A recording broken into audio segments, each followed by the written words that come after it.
Okay, good afternoon. Today is 3 May 2023. This is Jay Waters. I'm with the Americans in Wartime Experience and the Voices of Freedom Project. We're up here in Tinton Falls, New Jersey, and I've got the pleasure to talk to Ronald Medlin. Good afternoon, sir. How are you? Good. If you could, for the camera, just give us your full name, where you were born, and what year you were born. Okay, my full name is Ronald, first name, initial S, last name Medlin, M-E-D-L-I-N, born in Brooklyn, New York.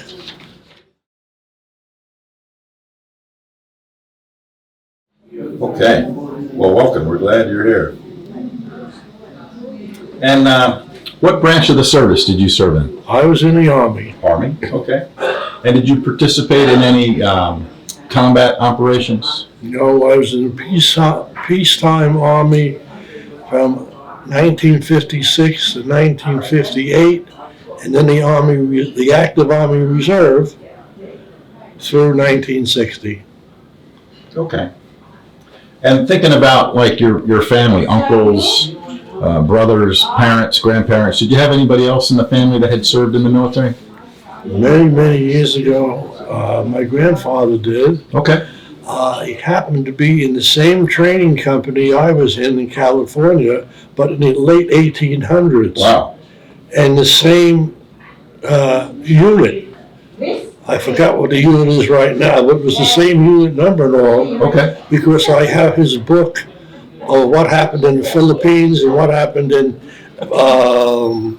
Puerto Rico, the whole nine yards. Okay. Yeah, Spanish I guess he was American enlisted. War, yeah. He was enlisted. Okay. I'm going to ask you, based on you were born in 1933, so what do you remember as a young kid, December 7th, 1941? Do you remember that day? Yes, I do. The gentleman my grandfather I just was speaking about, he had contracted malaria while he was overseas in the Pacific. And it was so bad, they put him in a VA hospital up in the Bronx someplace. And my family used to go visit him on Sundays, which was December 7th. And we were on the West Side Highway coming back from the hospital. And the radio was on in the car, the old-fashioned kind of radio. And the broadcast came on that Pearl Harbor was attacked. Yeah. And my first question was, of course, where's Pearl Harbor? Yeah.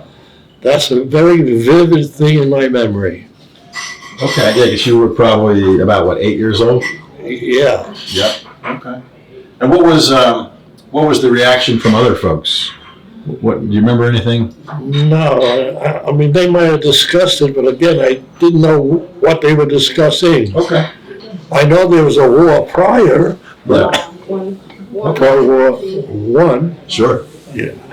Well, then maybe a related question. Think about September 11th, 2001, the attack on New York and Washington. Okay. Where were you that day, and what do you remember about that day? Well, I had a full-time business for 30 years, and I decided to retire, but after 3 weeks of retirement, I said, I can't sit home. So I decided to work for a company that delivered auto parts. So I had delivered an auto part to Rahway, New Jersey. Okay. And coming back, the radio was on. Wow. And I didn't believe what I was listening to. And I couldn't wait to get to a TV set to see what has happened. But I'll never forget that. No way in the world. Well, yeah, and Rahway being North Jersey, pretty close to Linden, Rahway, yeah, that's where I was. Yeah, Route 9. Okay.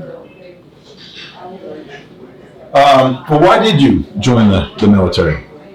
Why did I join the military? Because I got a letter from Uncle Sam that says, we'd like you to serve for 2 years. Drafted. So I went. And that was 1956. Correct. You got drafted. Okay. So you didn't have any choice. No, I boosted my name up because I was getting older and I wanted to get it over with because I knew they were going to get me eventually. Yeah. And then there was also talk, it might have been just talk of like you could pick your service, which was not true. Okay. Because if they needed some Marines, they said, you're with the Marines and you're going to the Navy. Yeah. So I lucked out that way. Okay. I figure. Okay. Well, so you got drafted. What was the draft process like? I'm thinking you had to go get a physical somewhere, and Yeah, we had to report to the induction center downtown Manhattan someplace, and we all took a physical, and they realized, when they looked at my urine sample, that I had something, I had albumin in your urine, and that's not supposed to be there. I don't even know So they were I don't know what that is. Yeah, you can look it up on the telephone. So they thought I doped myself up so I get out of the service. So they sent me to Governor's Island in New York, to Governor's Island Hospital for 3 days, and it was proven I didn't take anything. Okay. And then I was shipped to Camp Kilman, New Jersey. Okay. And they didn't know what to do with 150 guys. So we worked in the supermarket for 3 weeks, packing groceries for the dependents. Oh, on base. On a base, yeah. That we moved from Kilman to Dix. They're fairly close. And then all of a sudden, we all flew out. They flew us out to Fort Ord, California, which is no longer in existence. I'd like to build a condominium out there. You can't do that either. I've seen pictures of that location, and my God, it's just all rotted. Everything rotted. But you got trained in artillery, is that correct? First infantry. Infantry, okay. Infantry was the first, was it 8 weeks, I believe it was? I forgot how long. I was in California until November of that year. So half the time we were infantry training, and then the second half of that time was artillery training. Okay. And the unit I trained there was an anti-aircraft battery, which no longer exists. Right. Any other training besides the infantry and artillery? Yeah. Any other training? Or that was it? Infantry, artillery? That's about it, yeah. Okay. And then you got assigned to a unit. I'm seeing your hat there. Yeah, well, the 10th Infantry Division was more or less dormant at that time.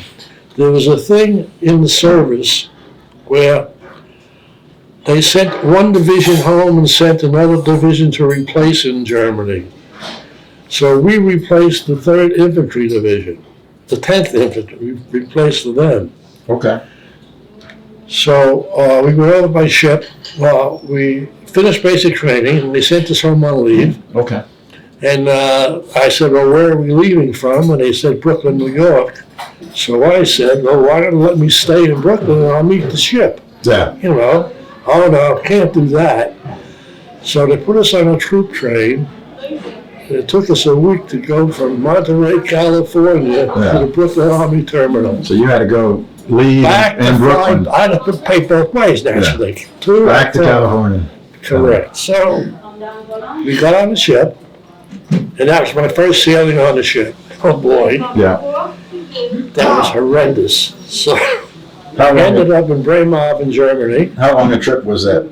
Over 5 days. 5 days. The North Atlantic in November. Hot diggity dog. With a whole bunch of guys. Yeah. Okay. The ship was packed, 5 high, and I could just imagine what it was when guys went to war. And what was your rank at this point? But private. Private, yeah. Okay. And do you remember how much money you were making a month? I'm going to guess maybe $75 as a wild guess. Not a lot. Not a lot's the right. But you probably didn't have too many I didn't have any expenses. Yeah. No. Yeah. The only expense was to pay to have your laundry done. Okay. But that was nominal. Sure. Minimal. Well, so what? Where did you actually serve in Germany? Well, first the troop train took us down to a place called Erlangen, Germany. Okay. It's known for their beer, but every place in Germany is known for their beer. And I was there 2 or 3 weeks. It's a good story, glad you asked. And they wanted everybody that just got down there to join the 10th Infantry Division athletic club, sort of. They wanted $10 per troop. And I said, wait. There's 5,000, 10,000 guys just came over here. You could, how much baseball gloves? How much, I started to figure this out. Yeah. So I dropped a note to my father and a letter, that I sent home. And who does he contact? So because I didn't pay the $10, the lieutenant had me paint the curb every night after dinner with yellow paint, every night. Yeah. I wrote this to my father, and I said to him, I feel as though that's why I'm in the service. I need some freedom. Like, this is ridiculous. So a week or so later, I get they tell me the adjutant general wants to see me in Würzburg, Germany. Now I know nothing about this. So they sent a 3/4 ton truck, put me in a truck and brought me to Würzburg, Germany. And they take me into the it wasn't a general, it was a colonel's office. Waiting for Glenn? And I salute, do the whole 9 yards. And he says, what's this about making you pay $10 to join the division fund? And I said, you didn't know about it? So the letter came from the senator in New York. Oh, there you go. And 2 days later, I was transferred out of the anti-aircraft place in Erlangen and shipped to Würzburg. It could be this. So I met with the captain, and he says, can you drive a Jeep? I says, oh, can you drive a shift? I says, no. He said, I'll teach you in a few hours. So they taught me how to drive a Jeep, and I became his chauffeur. Okay. So I lucked out there. So, So was that your primary duty, the driver? no, our primary duty was, we had to check on all the division artillery, the 10th Division artillery, in the field when they had testing. Okay. So like, they were in the field, and when we used to go out in the field at 3, 4 o'clock in the morning in the snow and the rain, and watch how they set themselves up. The fire line and all that stuff. And we timed them, how long did it take them, what did they get the first round off, all that. It was a testing team. Sure. Okay. Did you like that kind of duty? I made the best of the Army. Some people bitched and complained about it constantly. I made the best of it, I traveled a lot in Europe. A lot of guys that used to get drunk every night, go to town, drink a lot. I waited till they took us on trips to Italy, to France, to Belgium, to Holland. That's where I spent my time off. Okay. Were there any concerns, so this was 1957, 58, like with the Soviets and East Germany, Czechoslovakia? When I was in the anti-aircraft unit, we were maybe, they call it cliques in Germany. The jet planes, the Russian jet plane could hit our base within 3 or 4 minutes. Yeah. At the speed they were going. And in Würzburg, we were a little bit further north. I guess northwest. So, yeah. So that was a constant. Yeah, we had drills every month. Okay. The Germans know when we were going to have drills, but we didn't know about it. Yeah. And then the alarm went off, and they were right. It's tomorrow. Boom, boom, now we went. So we used to have to jump in the vehicles, pack everything up, and take it out to the field. Live in the field for a week or less, whatever they decided on. Right. Lo and behold, on one of our trips out there, I got gout. I couldn't walk. So they put me in the Jeep and sent me back to the hospital at my regular base, and there were no doctors there. There were dentists there that day. Okay. So the dentist gave me a shot in my big toe. He says, it'll go away. Yeah, you have light duty for 3 weeks. That's just fine. That was okay with me. Sure. So that went away, fortunately. But the pain is intense. Yeah. It is intense. Yeah, I've heard about that.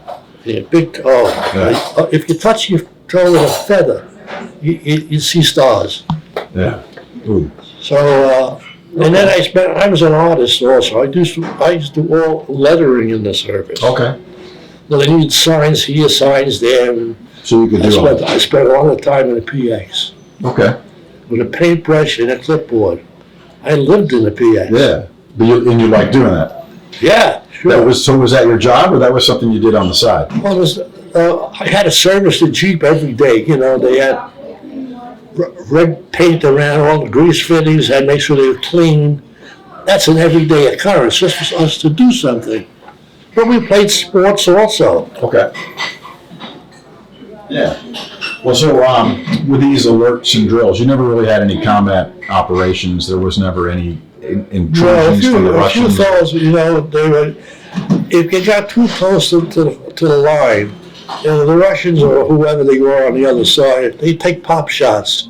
Yeah. And if they were lucky, they'd hit somebody. So they killed a few guys, not from my outfit. And like I wanted to go to Europe, I wanted to go to Berlin on one of my trips. They wouldn't allow me to go Okay. because I was in G2. I was in division headquarters, and they figured they may be if they knew that, I might give them information that would be advantage to them. Right.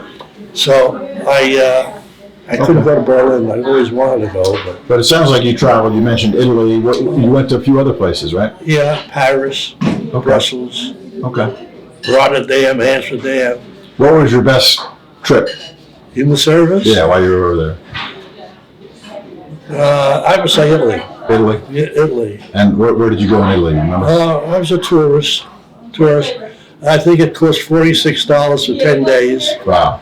And it was with GIs and their dependents. Everything Okay. was set up, the rooms, the food, a lot of food we could eat anywhere we wanted to, Yeah. which we had to pay for. Sure. But that was an interesting trip. Okay. Yeah. So you did the trips. Were you able to stay in contact with family and friends back in the U.S.? while you Yeah, were well, I in was engaged at the time, so there was letters going back and forth every day. Okay. I never called from Germany, though, for some reason. And I used to count down on my letters how many days I have left. Okay. Okay. Well, we can jump up to that. So as you were getting closer to the end of you were drafted, so your initial obligation, did they encourage you to re-enlist and stay longer? What kind of happened on that? Not that I remember at all. No? They might have, so if you stay in another 3 years, your rank will go up and things like that. But I wasn't too interested in that. Okay. Just wanted to do your time. Do my get time, back. Okay. serve my country, and get out. But they did put you in the active reserve reserve. for a couple of years. Yeah, because they warned us that if we don't join in reserve within 90 days of being released from the Army, they were able to put you back in the service for a few years. Yeah. When I heard that, I couldn't wait to sign up as quickly as possible. And what they have you doing in the reserve? Were you doing In the anything? reserve, first we were stationed on 42nd Street and 11th Avenue in an armory. We had to go once a month there. And it's just routine talk, but every summer we had to go away on a trip. And lo and behold, I was sent to Cape Cod, Massachusetts for 2 weeks Okay. in Wellfleet. Okay. That's a town. In the summertime. In the summertime. Yeah. Tough duty. By that time, I was the specialist too, so the master sergeant says, "You guys get lost. I'll see you at lunchtime." And at lunchtime, he says, "Get lost, I'll see you at supper time." So we did nothing up there, and that was fun. That was good. Okay. We fished on the weekend, but that was 2 years in a row we went up there. Okay. And then at the end of that time, That was it. you But were done. once a month, we had to go to Fort Totten or Fort Tilden. I think Fort Totten in Far Rockaway. Yeah. But the officer in charge knew that I was the artist, so he always had work for me to do at home. So I used to drive out there in the morning. He said, "Next month I need a sign, blah, blah, blah." You can go home now. So I used to go home and, spend a few hours drawing something up. And that's how 2 years went in the reserve. Yeah. And my trip to Cape Cod. Okay, yeah, sounds like a good duty. I guess I'm back to Germany though. So you talked about the trips. Were there any other recreational opportunities, like sports teams? What my group paid. In my group, there was a division baseball team. They lived on the top floor of the Luftwaffe barracks. I was in the barracks where the Luftwaffe was, on top of a mountain. In a very small airstrip. So the baseball team was there. And then the guys in my unit, we played touch football. Okay. Just for exercise in the afternoon. Yeah. And then we had softball. And right across from our barracks, we had like a USO building. They showed movies, they had crafts, stuff for us to do to keep busy. Did you remember any big USO shows or anything like that? Bob Hope didn't. I know Elvis Presley came over there, but we didn't see him. Oh, okay. No. Okay. And then you mentioned the Germans. Did you have any interaction with German military people? Soldiers or the Air Force? No, the Air Force was stationed, they had a base in Nuremberg, Germany, or just outside Nuremberg that was underground. Okay, well. So no one knew where they were. The Russians knew where they were, but nobody else knew. And that was the closest outfit other than our own outfit. Oh, and I was sent to, a few times we were sent to replace a unit that was going home. Okay. It's called TDY, I believe. Right. Yep. Temporary duty. Yeah. I don't know what the Y stands for, though. I still don't know. It's temporary duty.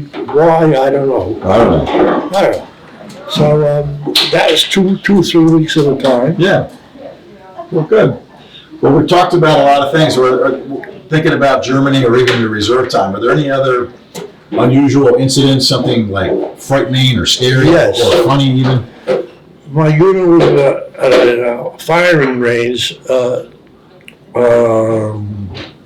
small arms. And I also was the payroll guard. Okay. With a 45. And the outfit was firing at targets, but not with pistols and with M1 rifles. And I was sitting way in the back of the target area. I was watching this plane fly around. It was a Piper Cub artillery spotter plane. And I found out later that it was a spotter plane. So the pilot took his #1 guy from the day room for a ride. They had German kids out there, an orphanage. They were doing loop-de-loops, and the plane crashed. And I was the first one to get to the scene. Oh, gracious. 2 decapitations. And you stand there with your mouth wide open. Yeah. You can't get near the plane. And Was everyone's it burning too? Yeah. I wouldn't eat marshmallows or beef. When you make a barbecue, the smell of the meat. Oh boy, that took some time to go away. Yeah, that's too bad. But that's a vivid memory. Just the 2 guys on the plane though? Yeah, the pilot and his office boy. Yeah. Another sergeant. Yeah. That's too bad. Oh yeah. And there's nothing you could do by the time you got Nothing at there. all. Nothing at all. That's too And bad. my granddaughter asked me about that the other day. She says, "Oh, Grandpa." I said, "Well, Yeah. that happens." It happened. Any like funny stories? Something funny that happened? Yeah, they presented me with a great big gold star when we left Germany, because I was the head of the day room. Okay. So everyone was joking about that. The gold star? Yeah, the big cardboard star. What else was interesting? When I saw you got the good combat medal. Very interesting. We used to travel by train. Yeah. And I was very friendly with a guy that was born in Berlin, but lived in this country for years, spoke perfect English. He had no German accent of some of the words, like a V is a W when you talk. Right. Yeah. And another guy was one of the head chefs He was from Switzerland. He spoke 4 different languages. So I used to hang with those guys. So every time we traveled, we were in civilian clothes, not military clothes. And we got a lot of comment from the women, all the women sitting in the same compartment in the train, about the Americana show, blah, blah. And then this guy, my friend, asked his friend in the language they were talking in, like, how's the weather today? Yeah. And when the women realized that they spoke German, or they spoke Swiss, whatever. They were busted. Very embarrassed. I used to love that. That's good. But you didn't speak German. No. No. So a few of my friends picked it up, though. Yeah. Within That's good. 2 or 3 months. That's good. Yeah. Well, I saw you received you mentioned the star. You also got the Good Conduct Medal. Any other medals? I still have that upstairs. That's good. Any other medals or citations? Supposedly we were supposed to get a medal. There was talk after I got out that medals were in the process of troops that served non-wartime but were overseas. Yeah. That never came to pass. Yeah, I think there was like a Cold War medal. We were, yeah. You probably could have got that. I never got one. Yeah. However, I needed my discharge papers to show up for some reason or not here in Jersey, and I couldn't find my original. So I contacted the Army to get a copy of my discharge papers. Yeah. And I got a letter back a few weeks later that said there was a horrendous fire in the Hall of Records That's and true. yours was burned up. That's true. However, if you do need any kind of certification, please call us or write to us again. So they sent me a picture of the half of it burned. I don't know where the fire was. I don't know where I think it was in St. Louis. Yeah. I mean, you've been doing this a while. You must have heard that story. I have, yeah. I think it was a St. Louis fire. All the records were burned. Isn't that wonderful? You'd think it would be a microphone, wouldn't you? Well, I think it was on Maybe it was. And that got burned too. Yeah. I got the copy in my drawer. Yeah. Well, Yeah. good. Don't lose that. And you got your medals. Well, so what was it like? You had mentioned that you had a fiance, and so now your time in Germany is winding down. You came back home. What was that like? Couldn't wait to get home. Sure. Yeah. Yeah, I bet. No. And I know, and the wedding was a year after I got back. Okay. It wasn't, within 2 or 3 weeks after Sure. I came back. Yeah. I had to get my feet on the ground and stop cursing and, Yeah. pass the salt. Get back in. I left the word out and stuff like that. But, And how long were you married? 61 years. Yeah, God bless you. Yeah. And lo and behold, my wife got dementia, Alzheimer's, was in a nursing home for 6.5 years. Yeah. I took care of her the first 2 years at home. I couldn't do it anymore. Then she went to the nursing home, and then she stopped talking. Yeah. So I used to visit her every day and feed her lunch and supper. Remember, she didn't talk. So, I talked to her and then no response, none whatsoever. So we had a whole clique of people in the same predicament as I. So all the husbands used to talk, or vice versa. And it was like a clique. So, lo and behold, the head nurse at this place, I'm 2 miles from this place, so I was close. Yeah. I got a call one day, and your wife's not doing too good. I said, what's wrong? We don't know. We have an oxygen mask on her, but you told someone that doesn't understand to breathe heavily, and after all this time, I'm going to say maybe 9 years, she died in 3 days from COVID Yeah. That's too bad. at 81. Well, you sound like you spent a lot of time with her, though. Oh yeah, every day. Yeah. Every day. Well, going back 61 years or so before, how did you all meet? How did you meet? She was neighbors. She lived across the street from me. She lived across the street? Yeah, I didn't have far to go. Right. Okay. Was it love at first sight, or you had a, like... No, we happened to click together, Yeah. Yeah. Well, that's good. Yeah, That's good. a lot of good memories. More good ones than bad ones. Absolutely. Well, what did you do after the military and after the reserve time? What was your civilian career? Prior to being drafted, I was working in the department store.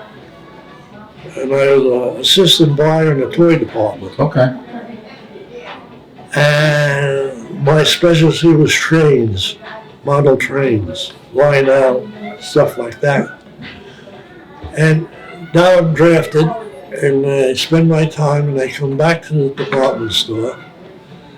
And my father says, one of my friends might have a job for you. I said, okay, I'll give it a shot. So this gentleman's business was paper bags. Okay. The name of the company was Equitable Paper Bag Company. And they made millions of bags a year for the Red Cross, you name it. Yeah. That didn't work out. I became an office boy. I said, that's not my thing. So my father decided he wanted to open up a Chicken Delight store. I don't know whether you ever heard of Chicken Delight. Yeah. It's like Chicken Holiday out here. So he opened up the store. He said, you know what, I'm going to retire. I'm going to give you the business. So I stepped in there. And I ended up with 3 stores. 2 in Brooklyn and 1 in New Jersey. Working like 70 hours a week. This is all before computerization and everything else. Running back and forth, 32 miles one way, 32 miles back for 30 years, almost 7 days a week. And where they get me, here with Medicaid with nothing. Wipes you out. Yeah. But that's the story, boy. Yeah, that's tough. That's tough. And I was held up one time. You wrote, oh yeah? Oh, what was that like? That was, boy. Guy with a gun? Yeah, it was I still remember, it was a hot August evening. And I did very little business because everybody was at the beach. Yeah. Excuse me, we were in New Jersey at the shore. And very quiet. Some guy walks in. We closed at 8:45. Some young guy walks in, and the guy was well dressed. I guess maybe about 20 years old, wearing jeans and a white shirt with a denim jacket. And he says, "Can I have a can of Pepsi?" In my cabinet behind me had the soda. So I turned around to get him the soda, and I put it on the counter. He says, "This is a sticker." And I said to him, "No joke." I didn't say joke. And he pulled the gun out from his waistband. I said, "Oh boy." So give me the money from the register. "Oh, give me the money from your pocket," he said. And I had 50 singles in my pocket. And so I handed him the 50 singles, and my register was right there. He would say, "Take the money out of the register." Then he turns around and walks out. Huh. As he walks out, he bumps into 2 customers walking in. And I had a kid in the back cleaning dishes or trays. Yeah. So I says to the kid in the back, "I was just held up." The guy says, "No, you're crapping me." So call 911. Was it? Yeah, I called 911. In 2 minutes, the cops were there. Well, they were there at my place all the time because it was food. Yeah. Believe it or not donuts. So, Yeah. I explained what the guy looked like. Yeah. So 5 minutes later, they bring some kid in. I said, "Oh, the police said to me, what was he wearing on his feet?" I said, "I wasn't looking at the feet. I was looking at a cannon pointed at me." "How tall was he? What was he wearing?" "Well, they bring a kid in that doesn't match my description at all." That was okay. So I always used to get home to Jersey at like 10 o'clock at night. So my wife says, she's aggravated at me because I'm late. It's after 11. "Where were you?" I said, I was held up. She said, "Well, take your own supper. I'm going upstairs." At 5:30 in the morning, I'm filling out a police report at my kitchen table. She comes down and says to me, "What are you doing?" I says, "I told you I was held up last night. This is a police report." instead of me saying I was detained, and she thought I was detained in traffic. Oh, When I said held up. held up. There you go. So I went to the precinct, a special precinct in Brooklyn, and on the third page of the books they have Negro, Latino, age groups, and Caucasian. I picked the kid's picture out. Oh, you could find him. I found it. So I turned the picture over. It has his priors on there. See?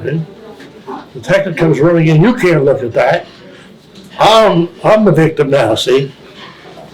You can't do that. I said, no, I did it. You know? And I said, like, Okay.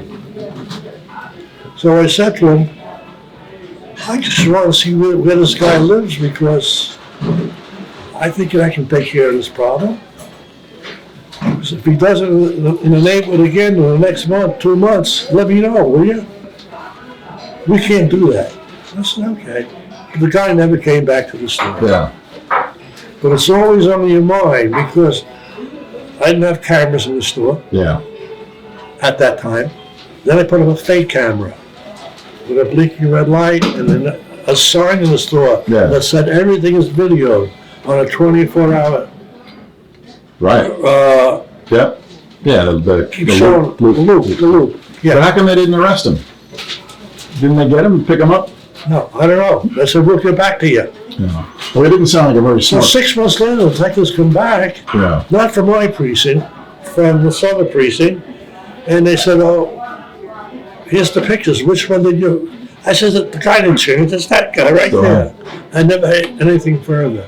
But it doesn't sound like a very smart criminal. He only took, I mean, $50 is still a lot of money, but Right. did he take the coat? Remember he wanted a coat? Did he take that? I said to him, no, I became a detective. I says, can't you fingerprint the Yeah. can of Pepsi? Who left it? No, it's wet. When I took the Pepsi out, it was so warm in the store, Yeah. it had condensation on it. Yeah. Well, that's a good story. Well, how do you think your military time affected your civilian career and the rest of your life? Or did it? I don't think it did. I mean, I got a little bit wiser, I think. Okay. Know how to handle people. That's important. Yeah. Without cursing. Yeah. Well, cursing's okay. Because people are oh brother. Oh Yeah. brother. Yeah. And in here, I see what goes on here, and it's amazing. How long have you been here? 2.5 years. Yeah. Well, if there was one thing that you would want to tell if you had kids or grandkids or just future generations about you and your military service, what would that be?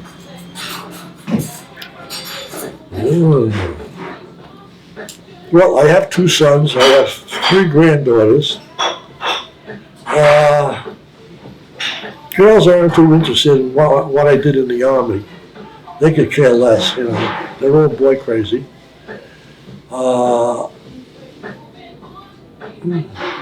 Pretty good question.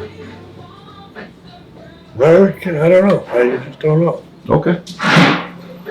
Well then, and we can come back to that if you want, but the last question is the proverbial last question. Is there anything else that you wanted to talk about from your Germany time or your reserve time or that we didn't cover already about your military service? I felt as though, yeah, we have to have a standing army. I understand that. We have to have protection in the country. But so much time is wasted, absolutely wasted. Money going down the rat hole. And it happens every day. Yeah. Like with the government, you get a screwdriver, they charge you $50 for a $3 hammer. Stuff like that, that's never going to change. Right. And I can't talk politics because I don't like talking politics. But I wish they would change their minds and have electioneering 1 year or maybe 16 months prior to the election. Not when the guy takes the oath of presidency of the United States, the next day they're saying, well, what are you going to do 4 years later? Yeah. You're going to run for office again? Give us a break. Yeah. No, that's good. I agree. Well, Ron, anything else or are you good? I'm fine. All right.